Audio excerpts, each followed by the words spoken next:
President Trump makes history as he signs an executive order to cut drug prices by more than half. Democrats rage after Qatar promises to provide the White House with a luxury jumbo jet, and Attorney General Pam Bondi is now set to review the fraud case of New York Attorney General Letitia James. But starting today, the United States will no longer subsidize the health care of foreign countries, which is what we were doing. We're subsidizing others' health care. Countries where they paid a small fraction of what for the same drug that what we pay many, many times more for. And we'll no longer tolerate profiteering and price gouging from Big Pharma. But again, it was really the countries that forced Big Pharma to do things that, frankly, I'm not sure they really felt comfortable doing. But they've gotten away with it, these countries. European Union has been brutal. And the drug companies actually told me stories. It was just brutal how they forced them. And European Union suing all our companies, Apple, Google, Meta. They're suing all of our companies. They end up, they have judges that are European Union-centric, and they get rewarded $15 billion, $17 billion, $20 billion, and they use that to run their operation. Not going to happen any longer, that I can tell you. You might not believe it, but we're paying a lot more compared to other countries when it comes to medicine. What the president is doing is he's trying to level the playing field. Now, we may not get the same price as everybody who's in Hungary or Poland, but at least costs will be cut to a point where most Americans will be able to afford it. Not to mention the fact that it's going to save households a whole lot of money in the long run. But of course, there is a narrative here. Critics are alleging that President Trump is doing price control. What is price controls? Say it. How do you respond to the fact that this? It's not price control. No. What was price control is before. If you want to talk about price control, is what they were doing. They were making us pay. They set a price, and they said, "Here's what we're going to pay, and anything else charge America." Because at that time they had a very stupid president, and it really went crazy during the last 4 years. And remember this, the Democrats are the ones that allowed this to happen. They were the ones that were the protector of this pricing system. And I think it's going to be very hard. You'll have to ask Democrats, are they going to vote against the one great, big, beautiful deal that's being negotiated now, tax cuts, etc., when now on top of the tax cuts and regulation cuts, all the things, now you're going to say that the price of your medicine is going down by 60, 70, 80%. You're going to vote against it? I think a lot of Democrats are going to be forced to do something that their leaders are going to beg them not to do, and that's vote for the bill. I don't see how they can vote against it.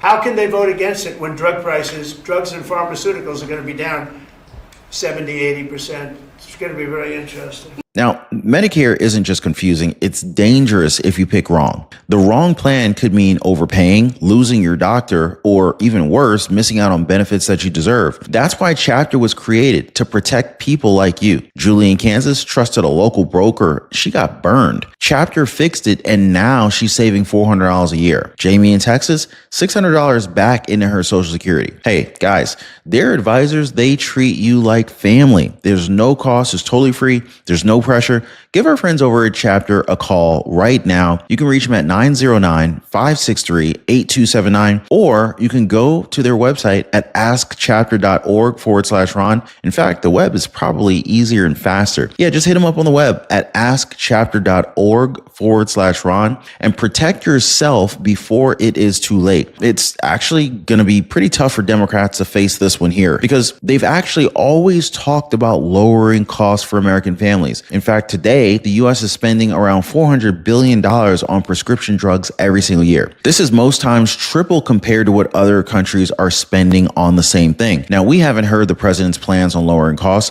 but I'm thinking he's going to try and make a deal with these pharma companies. And while he may not get the same price as other countries who spend next to nothing on medicine, but it is still something to look forward to given how we've been screwed over by these companies when it comes to pricing. Now, speaking of which, This press briefing didn't just focus on this executive order. One reporter tried to insert the news of President Trump accepting a gift from Qatar. Now, before I play this clip where the president absolutely torches this reporter, let's talk about the facts. The royal family of Qatar is set to give President Trump a super luxury Boeing 747-8 jumbo jet. This is something that Democrats are not happy about. In a post on Truth Social, the president had this to say. So the fact that the Defense Department is getting a gift free of charge of a 747 aircraft to replace the 40-year-old Air Force One temporarily in a very public and transparent transaction so bothers the crooked Democrats that they insist that we pay top dollar for the plane. Now, just to be clear, guys, the jumbo jet's worth around $400 million. Now, with that out of the way, watch this clip of this reporter getting owned by President Trump. Mr. President, what do you say to people who view that luxury jet as a personal gift to you? Why not leave it behind? Your ABC fake news, right? Why not only ABC? Well, a few of you would. Let me tell you, you should be embarrassed asking that question. They're giving us a free jet. I could say, no, don't give us. I want to pay you $1 billion or $400 million or whatever it is. Or I could say, thank you very much. You know? There was an old golfer named Sam Snead. Did you ever hear of him? He won 82 tournaments. He was a great golfer. And he had a motto. When they give you a putt, you say, thank you very much. You pick up your ball and you walk to the next hole. A lot of people are stupid. They say, no, I insist on putting it. And then they putt it and they miss it. And their partner gets angry at them. You know what? Remember that, Sam Snead. When they give you a putt, you pick it up and you walk to the next hole and you say, thank you very much. Respectfully, sir, though, as a businessman, some people may look at this and say, have you ever been given a gift worth millions of dollars and then not received anything else? It's not a gift to me, it's a gift to the Department of Defense. And you should know better, because you've been embarrassed enough, and so has your network. Your network is a disaster. ABC is a disaster. And it's not just ABC who's trying to spin this story. Legacy media is dedicating a lot of time to make the president look bad for this order. Kind of like saying that they're not in favor of Americans getting cheap prescription drugs. Now, remember, we're paying around 3 times more compared to other countries. But instead of passing along this message, they're out there finding experts who are talking about how drug companies can get around this executive order. Drug companies are not stupid. This was announced, and all of their stocks went up 5 or 6% today. Why? Because they know that there are ways of getting around this. Let me give you one. They get a new drug approved in the United States, but it hasn't been approved anywhere else. Not in Britain, not in France, not in Germany. What's the price you're comparing it to? So they can manipulate how they get drug approvals to ensure that they get good pricing in the United States, because the United States is where they make most of their profits. So this is an issue that the nation should unite in fighting, right? And yet the left is so focused on opposing President Trump that they're pushing back on an issue that's obviously going to benefit almost the entire nation. Now, on that note, we need to get back to that jet, because Democrats are losing their minds because of it. They're arguing that it's a clear sign of corruption, even though all of the details have been made available to the public. Boeing hasn't delivered on a 2018 contract that would provide 2 upgraded Air Force One jets. Qatar stepped in and said, hey, look, they have a jet that they can offer as a replacement. That is until Boeing makes good on its word. Something that might not happen until after President Trump's second term. The Qatar jet will be decommissioned after his term for his presidential library, citing that he won't use it after leaving office. But of course, Democrats don't listen to what the president said. Congressman, apparently, the U.S. and Qatar are working out the final details of a gift, a big gift, a giant luxury 747 aircraft that President Trump is reportedly going to accept, and the military is going to convert into being able to use as Air Force One, and then it may end up at the Trump Presidential Library after he leaves office. How do you feel about this gift? That it is brazen corruption, a violation of the Constitution, the Foreign Emoluments Clause. It is a gift from a foreign government that is expressly not permitted under the Constitution.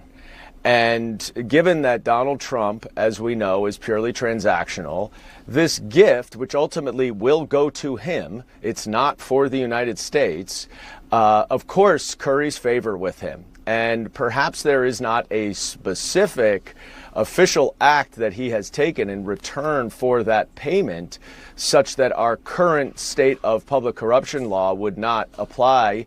And of course, he's immune because the Supreme Court has given him criminal immunity.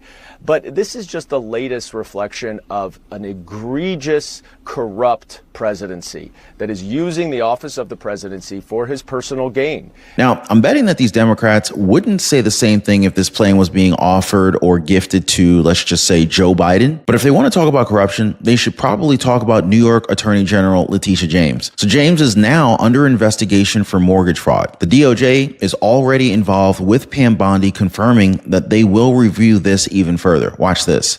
James tried to prosecute the now President Trump in his second term. I just want to read a couple things. Criminal referral, then a response from James's office here in New York. James, for both properties listed above, this deals with real estate now, going back decades, really, appears to have falsified records in order to meet certain lending requirements and receive favorable loan terms. All right.